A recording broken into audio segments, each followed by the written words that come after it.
mijery ajaina amin'izao takariva izao fotoana izay anaranao ny fampalalam-baovao eto amin'ny fahita lavitra matv tolorana ny araba ireny izay mbola tafiaraka aminay amin'izao takariva izao ary manasanao ampitiavana anaraka hatramin'ny ny fotoana ny fampalalam-baovaontsika tontolo ny fiainana andavanandro mponina avy hatrany dia tsy misy tsy mafantatra ny tambazotra sosialy facebook amin'izao fotoana izao na ny ankizy na ny tanora ihany koa ireo lehibe atao indrindra ifaneraserana eo amin'ny samy mpinamana ijerena ireo vaovao isan-karazany isan'ny ampiasain'ny maro an'ity tambazotra sosialy ity dia jerentsika ary ny makasika izay fanadidina izay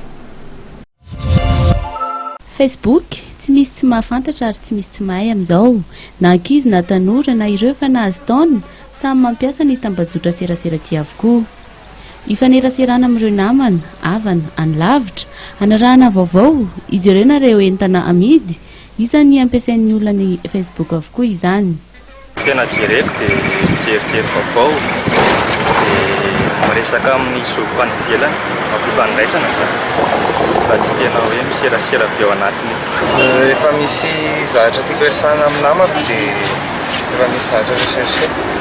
samy manana ny fotoana iseratserany amin'ny Facebook avokoa ny rehetra manao Facebook fa misy fotoana manao dia misy fotoana tsy tena manao matetika zany fa rehefa mila dia manao fa weekend vao afaka ampiasaina mahatsara Facebook mifanerasera koa aman'olona fa ny maharatsy lasa ohatran'ny tsy mifantoka ny ankizy indro anatin'ny iray volana androany ihany koa no nanamariana ny andro maneran-tany tsy misy Facebook